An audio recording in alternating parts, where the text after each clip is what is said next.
So we got some first looks today of some brand new retro reissues. Now, we already talked about a pair of them very recently, but it seems there's even more that we're not aware of that are going to be hitting our stores in the very near future.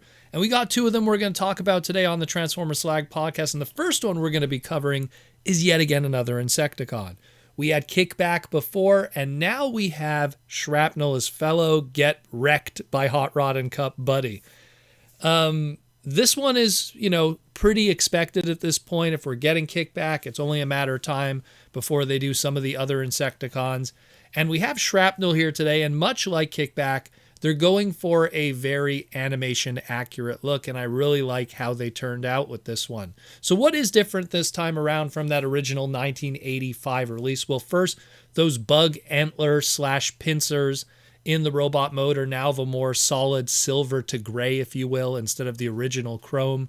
His face used to have the silver / I guess like grayish kind of paint on the original G1 face. Now it has the red visor painted in like the original animation model again instead of the old toy.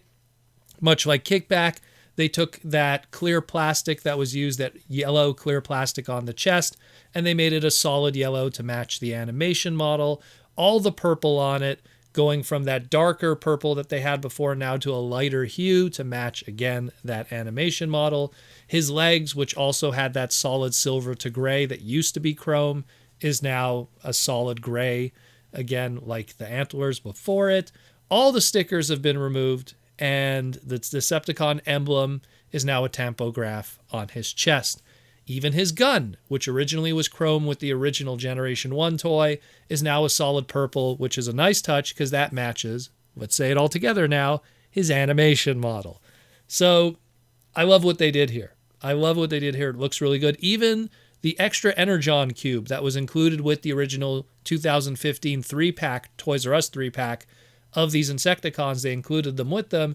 This one here even has a change of color. Now it's more of that screen accurate pink hue that mostly Energon is associated with. So this whole package here looking real good in robot mode. I like what I see. It's very nice. And when we get into the bug mode, they even carry over a lot of those little stuff that's going very well with the robot mode. But the extra step that's put into that is, one key thing is when you look at the animation model of Shrapnel, he had his little bug legs in the front, and with the original toy, they were yellow with the wheel there. This time around, they made it gray to match the animation model, so it's a really nice touch there, and I really appreciate that they did that. Could have easily ignored it, so they kept it gray, and that's really awesome. And this is all packaged in a nice little box with the box art on the front that is exactly the same, more or less, like the Kickback one in the background, just now it has Shrapnel in the front, where they're both eating at the entrance of Autobot City before they get ran over. Spoiler. Makes me wonder now if they do a bombshell to round out the trio here, what would his background be for his box? Will it be the interior of Astro Train where he's all beat up? Or maybe like in space before he got reformatted by Unicron? I don't know. But at least we know, at least through these two, how probably a bombshell would turn out, and of course have an Energon cube with it. So pretty awesome stuff, looking real good, dig it a lot. Now his partner in crime here, his Wave partner, is yet again another Seeker.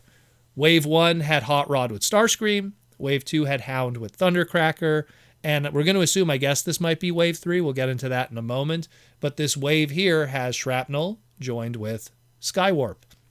Now we talked about Skywarp before, and we knew that he was going to be part of this because we saw listings online, but Skywarp is a welcome addition, and much like the Starscream and the Thundercracker before, it's the same story like the other two Seekers.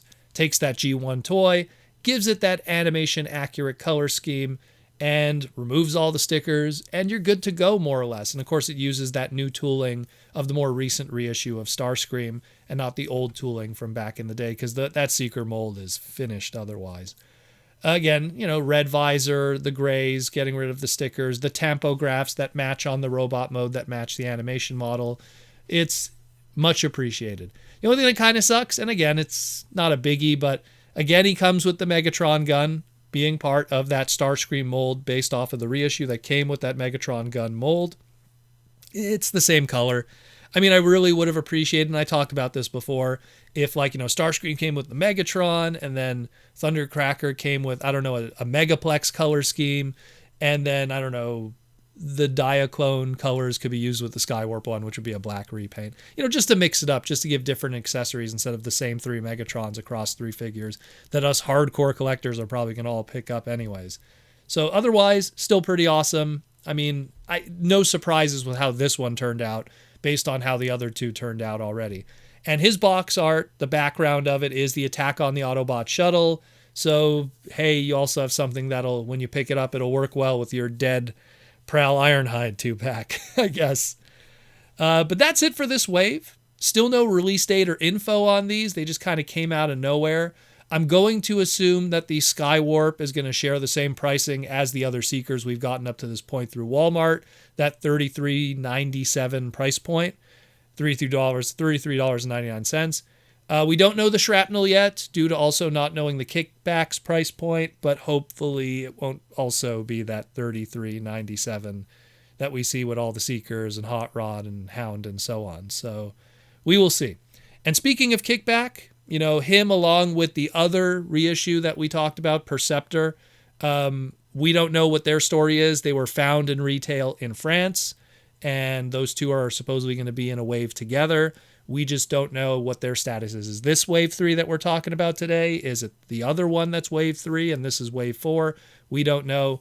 But now we have 4 new figures to go with the other 4 we already got. We've got these 4 that we talked about recently, and then we have the 4 that we got before in Hot Rod, Starscream, Hound, and Thundercracker. A nice full collection of these Transformers the Movie retro reissues. Pretty cool stuff. Who do you want to see next? Obviously, I get a feeling like Bombshell probably is a given at this point since we already got those 2 other Insecticons. But who would join Bombshell in that wave? Obviously, you got a small guy and then a larger guy. Is it going to be Cup? Will they take that old G1 Cup and give it the buzzworthy Bumblebee treatment, as I like to call it, that new, nicer color scheme? Or maybe it's something that's not so obvious. We got Hound, after all, and he was like a background character in the 86 movie with no lines and all of 2 seconds of screen appearance. So anything is possible, really, at this point. Let me know. Who do you think it could be? Let me know. Let me know who you want. And that's it, more or less, for the Transformer Slag podcast today.